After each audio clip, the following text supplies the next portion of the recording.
do the thesis instead of taking all coursework. So I think I managed to get some records set there. But it was fascinating. While I was going to graduate school, I had to work my way through. I worked my way through all my schooling. No support outside of my mother and father supported me while an undergrad by letting me live at home and claiming me as an income tax deduction. One of the professors on the staff there was consultant at the time to the Michigan Nurses Association, and he, when I made my application, contacted them, and it was arranged that I worked part-time for the Michigan nurses while I went to school part-time. So I got some clinical experience to accompany some of my theoretical work, and it was a marvelous experience. And that got me directly involved in collective bargaining, because just before I arrived in Michigan, they had passed their collective bargaining laws in Michigan, so they were getting involved very much with collective bargaining in the very formal sense. Up to this time, Michigan had followed what they had called informal representation. They had encouraged the formation of nurses' staff councils and encouraged the nurses to meet with their administrators to discuss their employment policies themselves, with some support and guidance from the SNA, but it was a minimal amount of support, assistance. The nurses mostly did it themselves.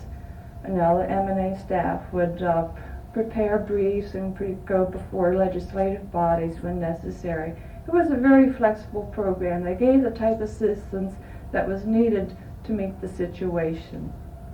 Their approach was flexible. If the situation demanded formal collective bargaining, they'd use that too. And in one situation, they were trying to get a contract. It took them 4 years. The hospital had a contract with the union, but would not negotiate a contract with the Nurses Association. And it wasn't until after they got their laws they were finally able to get the contract that was really needed in that situation. But they chose a very flexible approach to implementing their program. They had adopted it in '59, and they chose methods to meet the situation, which I thought was a very sound approach. But with the passage of the laws in Michigan, it changed the climate, it changed the emphasis by necessity. Many of the unions were trying to organize the nurses. The nurses were coming to the association, wanting the association to represent them, and the association responded to this request. So they have been spending since then more emphasis on the formal collective bargaining route. But prior to that time, they had used the informal representation approach, and very successfully, in my estimation of the success of the program.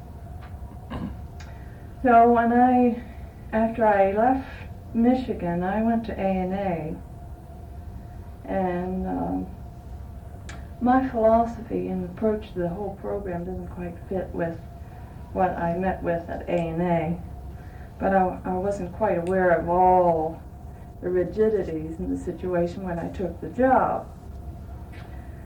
And I don't like to be disloyal to my employers or anything like that, but I also have to be loyal to my own philosophies and basic beliefs. You have to be true to yourself.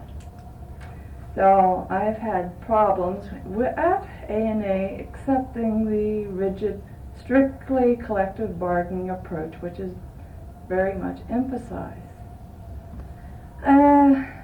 So when Bob and I have talked about this, when he was on A&A staff, we talked a great deal about this.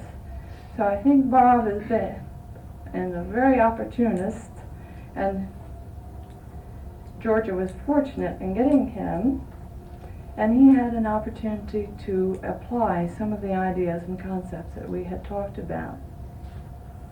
I don't downgrade collective bargaining. I recognize it as one tool, and it can be a very effective tool to be used.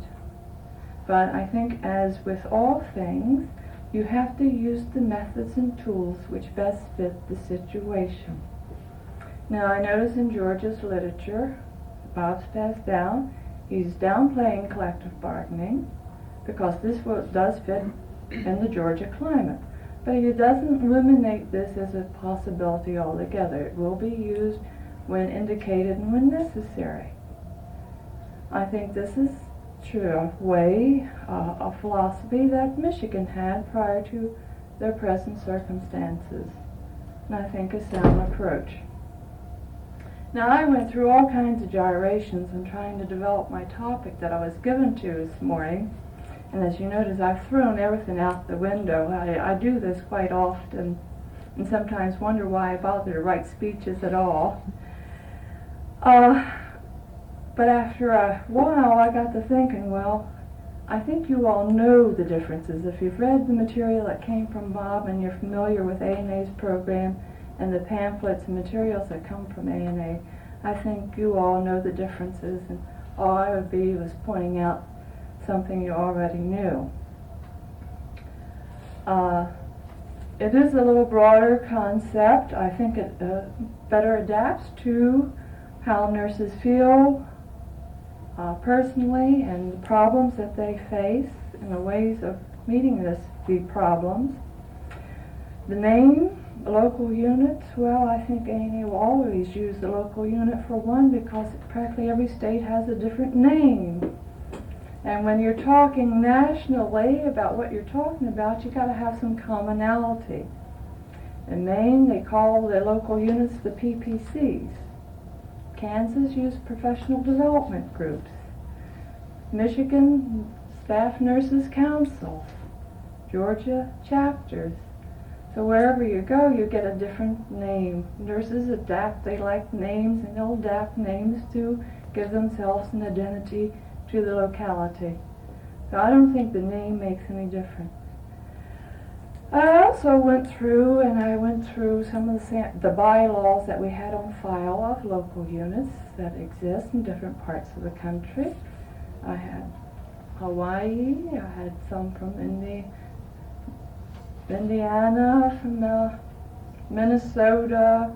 I had samples of about 15 bylaws of local units from various parts of the country. Now, they're all democratic organizations. The names differed,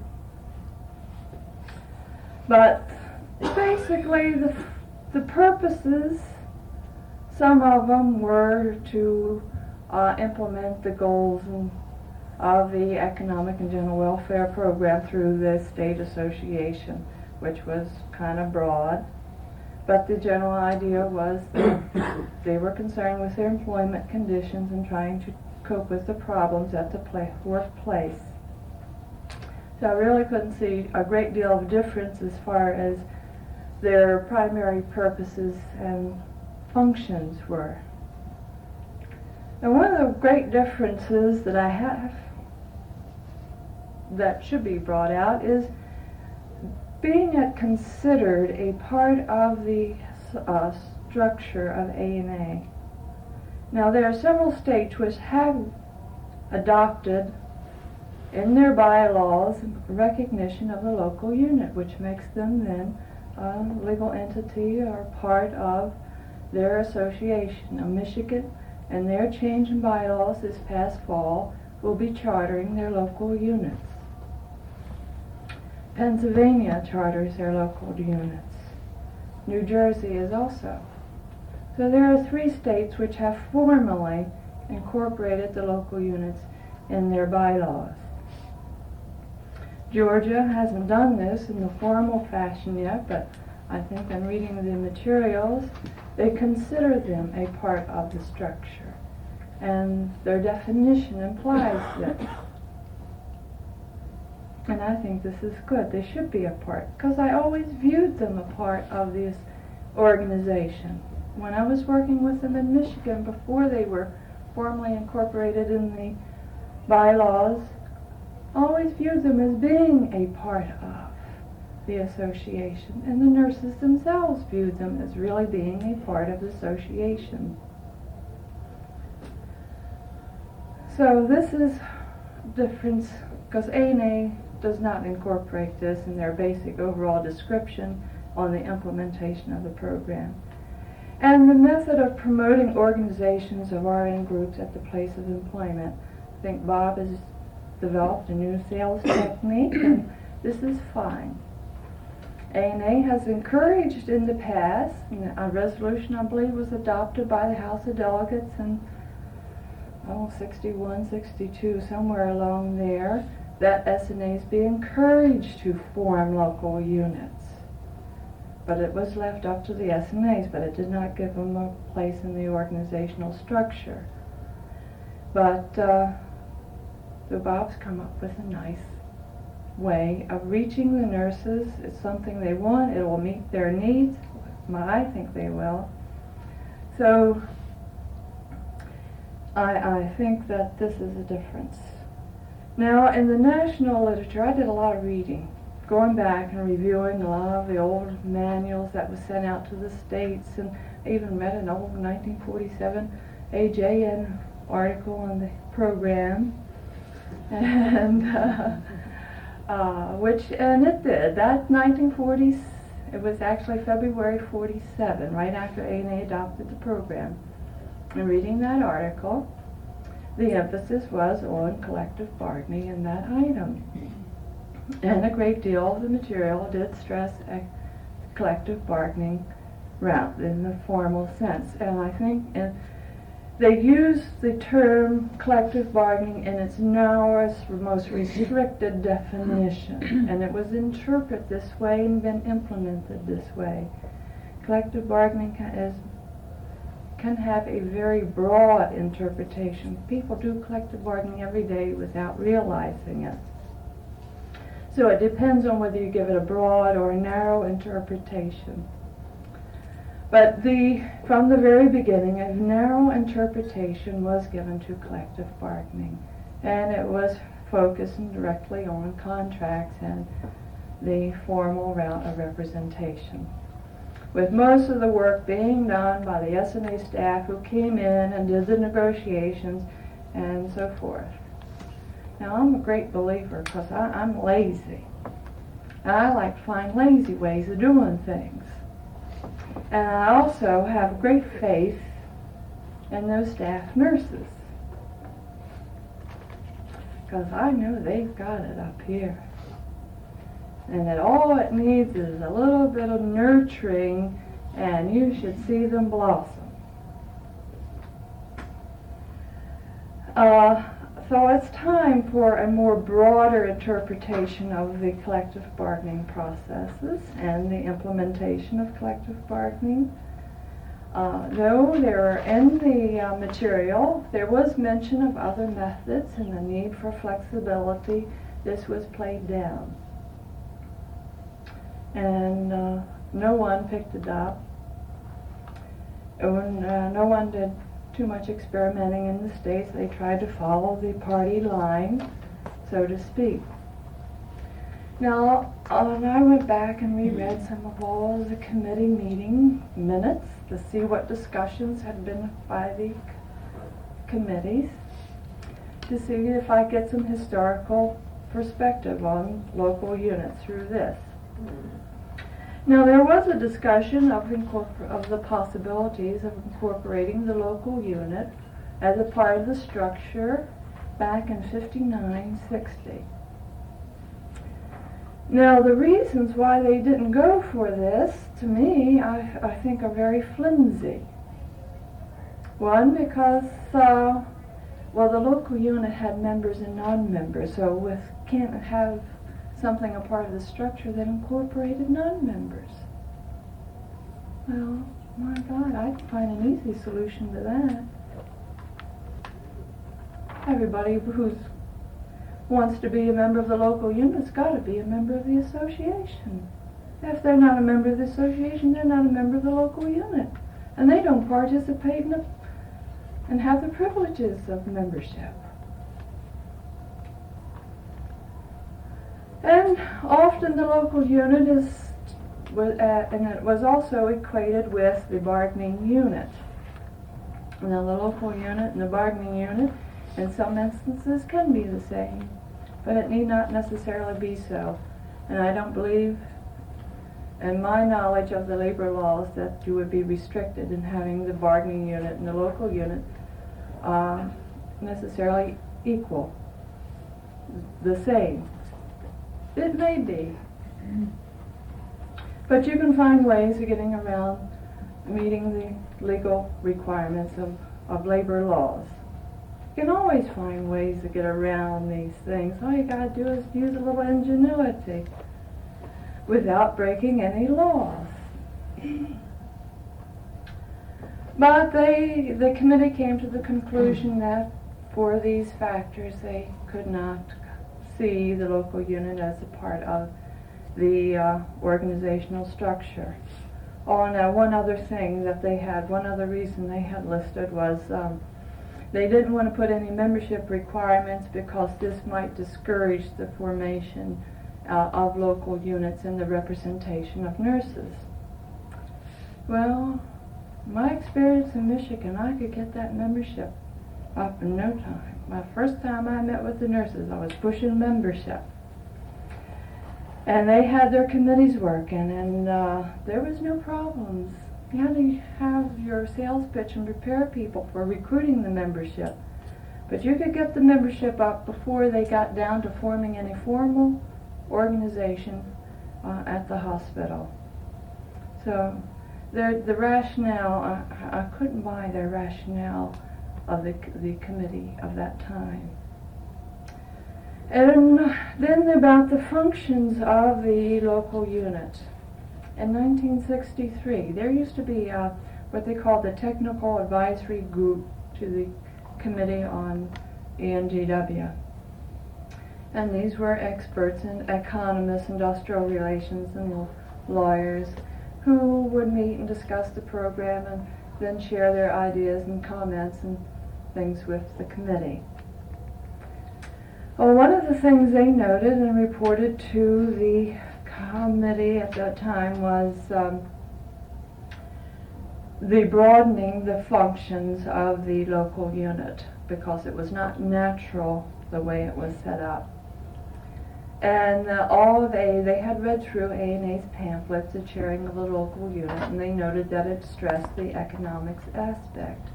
And they felt that this should be corrected in the pamphlets and rewritten to change this focus, to make it a much broader focus.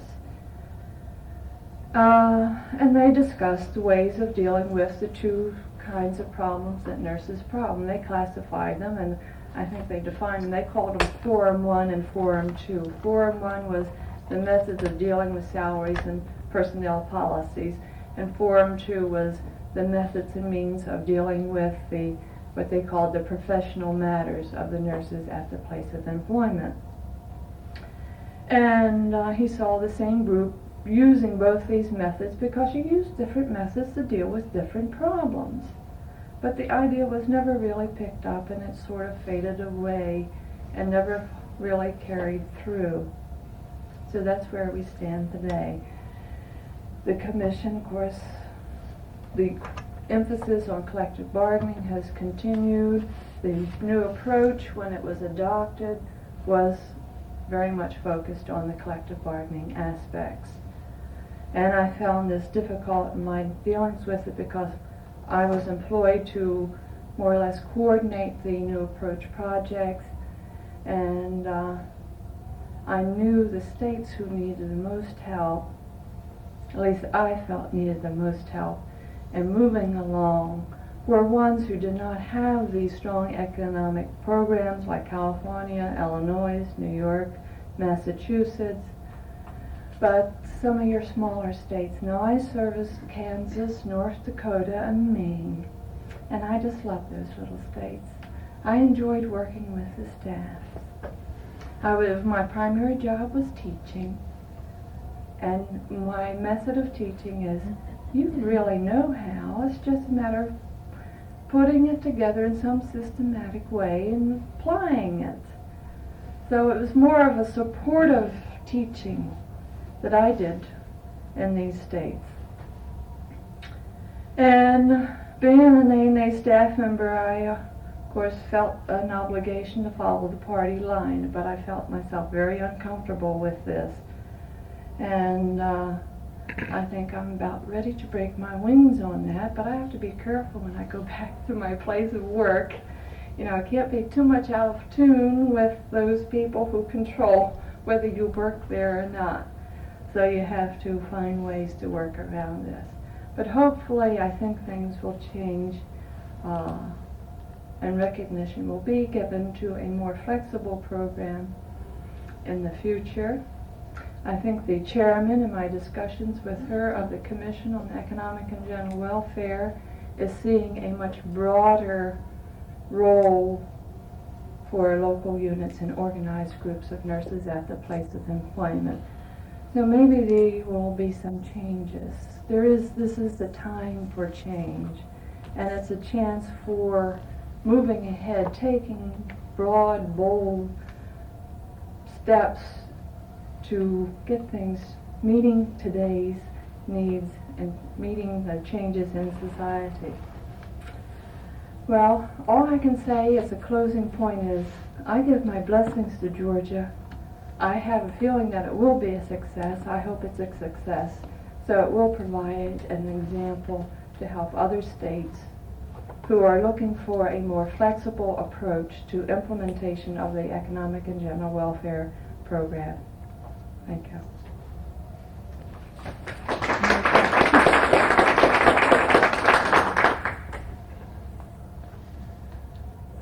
Why don't you just wait? If you have any questions of Alice, please feel free to ask them now. Oh, okay. I'd just like to make one comment. I'm very uneasy with the fact that we seem to be apologizing for collective bargaining. And there are many states and many nurses in this country that have always taken a very broad interpretation of the word collective bargaining. And I, for one, won't apologize for the use of this technique and this tool. We do it constantly and all the time. If we are calling it by another name to appease the employers or the people that we're working with in a given situation because this will work better for us, I think we should recognize that, in fact, we are still using the same tool and calling it by another name because it's more socially acceptable. But I think, in fact, by whatever name you call it, you are still doing the same thing. And don't apologize for it. I think you're missing one point here. I don't think we have ever apologized. We've been very realistic. We have no collective bargaining law, and we aren't about to get one in Georgia. Now, the labor unions have been trying very, very hard. Right now, they're pouring about $5 billion into Georgia. 5 million. Huh? You Million. said 5 billion. $5 million into Georgia. I mean, we sat with the labor leaders who told us that. They haven't been able to make a dent. Now, we don't have that kind of money. So why do we talk, why should we continue to talk about demanding official recognition, or why do we talk collective bargaining in this language when it's not realistic to get anywhere? Now, our chapters, without public announcement, without formal recognition, have made tremendous strides in getting what they've gone after to get. But as long as we went, quote, the formal collective bargaining way, we got nothing. Well, there's one thing you said. Now, we're still using collective bargaining right now. We just won an election. Okay, I'm glad Would you say said that you're using a collective actioning, but it's not necessarily, you're not bargaining? You must be Let me answer bargaining that in some question. No, we're fashion, bargaining, but we, but not under a formal law. that's right. You see, I think maybe it's... Ms. Pennon, I haven't been in formal contract negotiations since yesterday afternoon. No, that's not... We are that using was all needed. approaches. We are still using formal collective bargaining. I was renegotiating a contract for a group of nurses in Atlanta yesterday afternoon. We met at 3 o'clock with the Visiting Nurses Association. Does this answer your question? Well, I think there's a point here, Bob, that is a concern to me for the southeastern region, where the majority of the right to work laws, I believe I'm right, that the majority of the right to work laws are in our region, which means that we've got some common problems in relation to legal constraints. But I talked with the executive of Mississippi day before yesterday, and she made essentially the same statement that I understood Ms. Ditchfield to make, which was that we cannot engage in collective bargaining, which is a legalistic terminology. What I'm hearing Mary say is, don't say that we can't engage in collective bargaining because of legal constraints, because that's just not true. We can engage in collective bargaining in states that have right to work laws.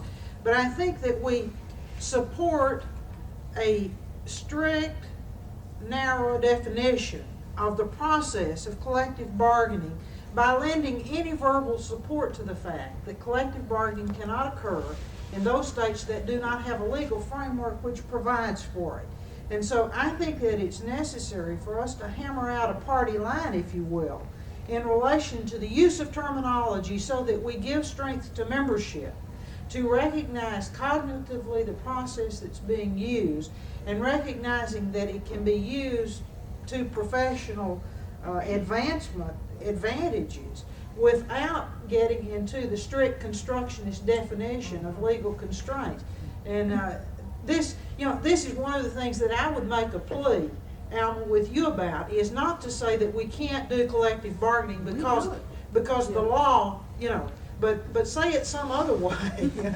That's how we can go to a certain Which point. is that we have a right to work law, but we use collective bargaining in appropriate situations.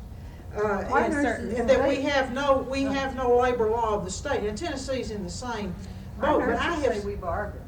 But I have seen southeastern states that have let the economic security program go down the drain because they have been given this, other party line, that because there was no labor law in that state, they could not engage in collective bargaining. And I think it's a fine line, I will agree, but I have to agree with Mary Fenton that it's very important for us to hammer out some of the semantics. I would like to add another dimension to the discussion here is, and this is the stage of sophistication and development of the individual nurses in handling certain situations.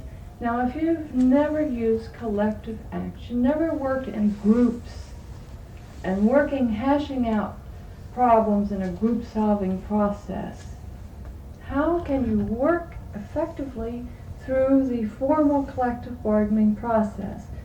I saw the nurses stumble, and they had great problems. If they had evolved more gradually through a local unit where they had worked in a more informal methods, moving at a pace of which they were able to cope with themselves, and they would have made the transition much easier in some of the groups I worked with in Michigan.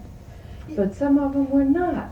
But it was still using much the same process. They were using collective bargaining in some of the informal groups that they had formed. Well, ideally, I agree with you and with Barbara, that the program ought to be initiated before a crisis occurs. But in reality, we have not found the tools to sell the program. And given this point in time, we're faced with certain crises. And unless we can deal with those crises without being hung on the ideal that we can't give the people the kind of nurture and growth, the quickie kinds of things, we don't really get there. And so, while we're looking at the ideal, I think we've got to come back to grips with the realities of the situation and how can we build in some of these concepts from the reality, from the ideal into the real situation, because in many states we're not going to get those requests for representation until such time as a crisis occurs. Well, I know the problem because I know in Michigan we spent so much time putting out little fires here and a little fire there. You didn't have time as staff to really sit down and do the planning and thinking that Bob has done to develop his program to move it forward. Now I think when another year or two he's going to have a lot of collective bargaining in the formal sense, going on. The nurses will progress to that stage. They will find it necessary, I think. Didn't go, after you. Go ahead, Thank you, Barbara. sir. Well, I think we've created the problem for ourselves in giving the impression throughout this country that the local unit's primary interest is economic security. And it's going to take a long time to undo this, and I'm not sure we will undo it unless ANA actually formally recognizes the local unit as its branch of operation for everything concerning nursing. We're going to be fighting this, you see. Frankly, and I was on that A&A committee for 8 years, I think, at least 8 years, Alice. You went through the record, and I can hear you, both of us, you've read the history, I experienced it. It was so frustrating because it's true, I know exactly what she's talking about, this party line. We could only function, we were only recognized if we had contracts, if we'd engaged in formal collective bargaining. And we pressed this. When you say this was the way it was implemented, Alice, it wasn't implemented. No. There were only about 2 states where there was any really active economic security, Minnesota and California. And California is different. It's got better Depends orange. on what you mean by active Well, economic security. that's in the way in which ANA recognized, active economic security programs. Yeah, I got They were mad at 'em 'cause measured they said we didn't formally by whether or not you had a contract and how many nurses you had under contract. And this went on for You don't years have and to have years a and contract years. as long as you got And a this is written where you've agreement. been, this is right. But you You see, don't have to have a contract. A written agreement will serve the same purpose. only recently. What's the difference? Yeah, only recently. As We've far as done I- this all oh, along. We no. never It have had a seems to contract. me, though, that if we want things to really move quicker, one of the things we've got to do is consciously identify where local units are functioning now in a broader sense. And that there've got to be some informational transfer somehow to support some of the things that are being discussed right here. I think you need Which I hope is what we're A gonna broader do in this support. conference. well, you beg for it, because as far as I can see, the Economic General Welfare Commission is all tangled up in all these formal things, they're discussing this ruling here and that I'm ruling there. and all afraid that. so too. And as far as the nurses are concerned, I find that commission is remote to the nurses that the Commission on That's right. Education is That's these days. right. That's exactly right. Incidentally, I have to say, Alice, I don't know what Alice's plans are, but I'm not with the Journal much longer, so I can be My economic security counts. Yeah, I think. Well, this is just working out beautifully. Show me your Now you know. problems. Now you know why. And really pull strings to get Mrs. Scott down here, because I knew that if she Economic agreed, security. I knew that if she agreed with what came out of this meeting, she had the means of putting a little pressure on. But at this point, now I've done some checking around, not as extensively as Miss Almoody probably. I did Wright, Pennsylvania, and I got their manual for local units the other day, and to my knowledge, every state in the country that has an active economic security program is still adhering to the formal collective bargaining approach.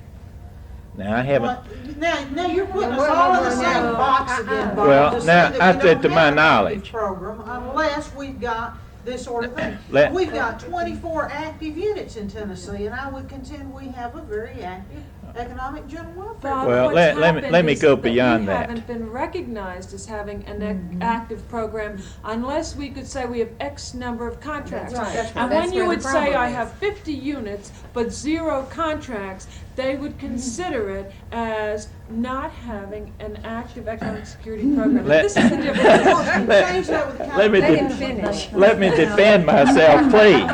Let me defend myself, You please. don't have to. When I came in here a little over a year ago, Miss Cantwell sent me in originally to do an evaluation. And I looked around. Miss Overton was executive director then, and I saw what they had done. Some of these local units had never gotten a contract, and they were just defeated. Morale was low. And I looked around, and they started telling me things that they had accomplished. And I said, my gosh, you've already gotten more than you would have gotten if you had a contract. and the Fulton County Public Health nurses right here in Atlanta, I asked them to make a list of their accomplishments so that we could put it in the Georgia Nursing. And when they filled up a 2-page list of what they'd gotten without a contract, the girl read it at their local unit meeting, and their eyes got that big. It's not how you get it, it's what you get.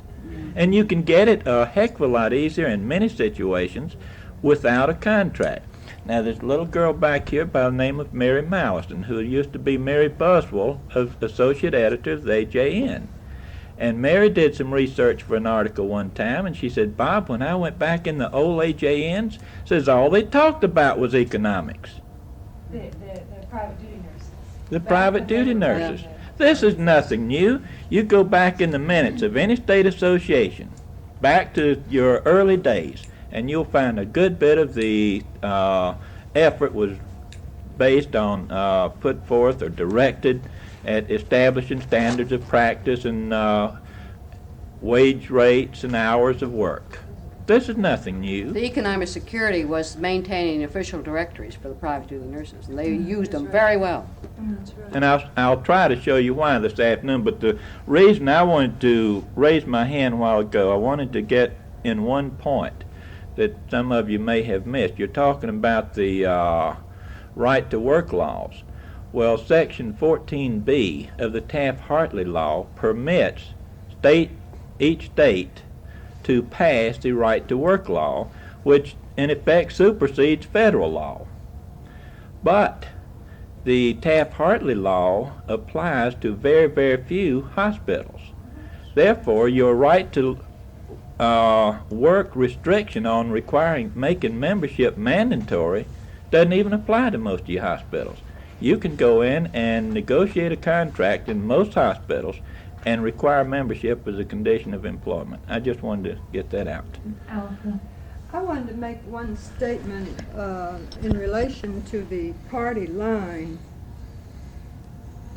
because I think really this was one of our problems in Georgia in accepting, and we did go after it pretty hard, the New Approach program with A&A, because we were given this project with the understanding that in 3 months there would be an evaluation to determine whether this project would continue.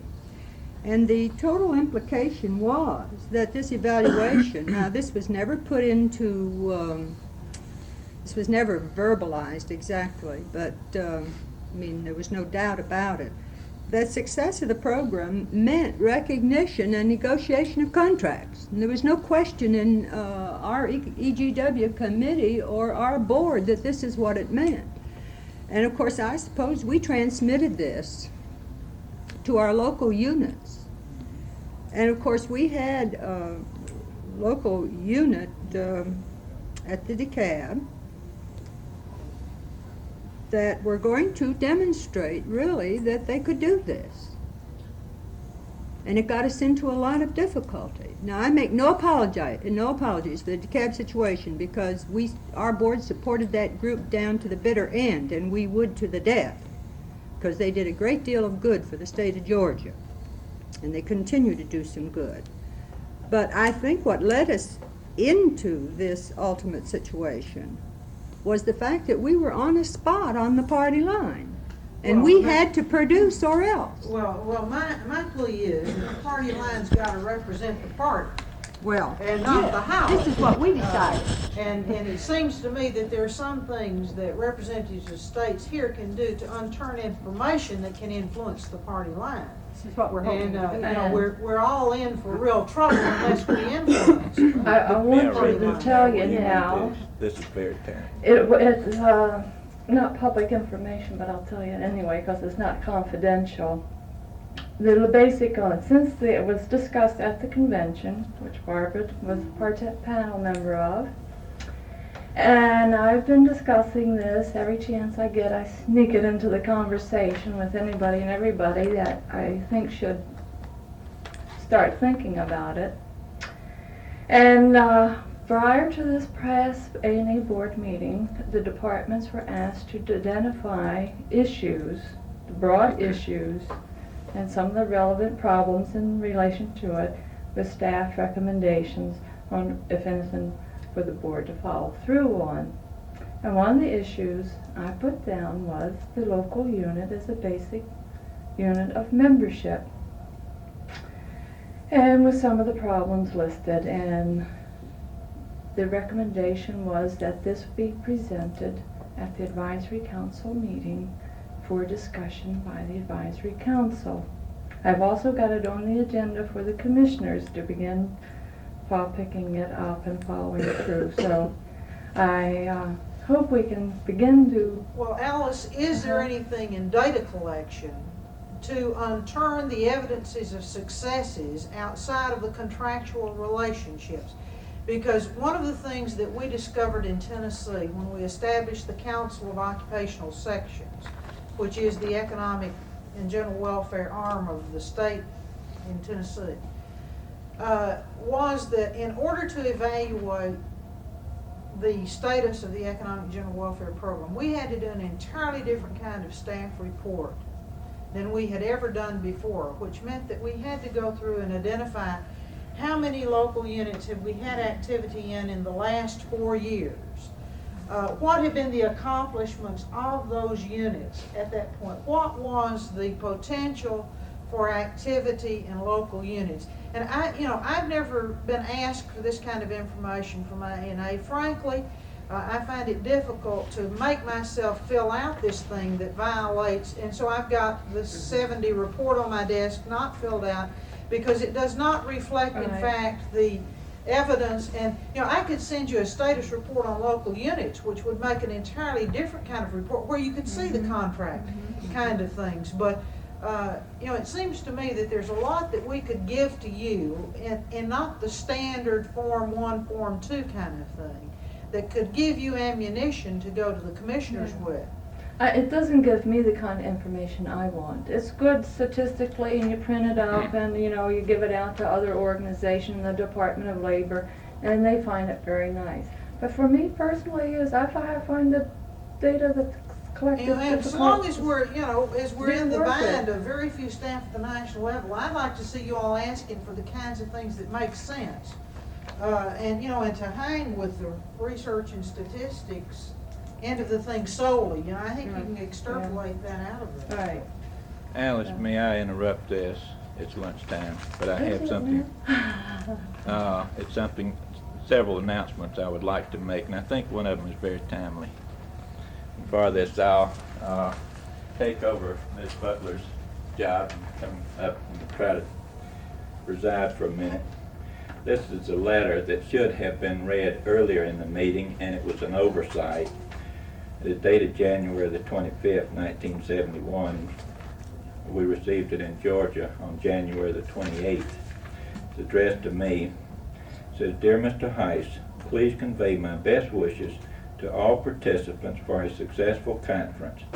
The professional care focus of the Economic and General Welfare Program and its emphasis on the concept of a professional organization is a sound one.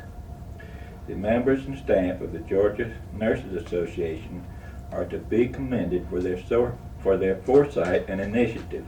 Sincerely yours, Muriel A. Pullen, Chairman, Commission on Economic and General Welfare." She's endorsing what we're doing the way I read it. At this time, I would like to introduce our Executive Director of GSNA, who has been very supportive of the program. And even though she is a nursing service administrator and one of the so-called professional elite, I think she was one of the most instrumental people in the state in dealing with Miss or Mrs. Dana Hudson and getting this thing pushed through our 1966 annual meeting to get this $6 dues increase. Would you stand up, Catherine? This is Miss Catherine Pope, who is our present executive director. And I think from Catherine, Miss Ditchfield, our board, our council, our committees, we've got a terrific team going in Georgia, and it's been a real pleasure to work here in the kind of relationship and the teamwork that we have. So I just, Apologize, Catherine, for not taking care of this earlier. I was so shook up with the weather this morning, I just skipped all over the place. Now, it is a few minutes after 12. We're scheduled to have our lunch break at 12. And lunch will be served, it's almost directly across the hall in the Woolman room. Can we leave our things here? Beg your pardon? Can we leave these things here? I'm gonna leave my camera and tape recorder right where it is. Well, I wouldn't do that, but I just. Insured, I hope they steal it.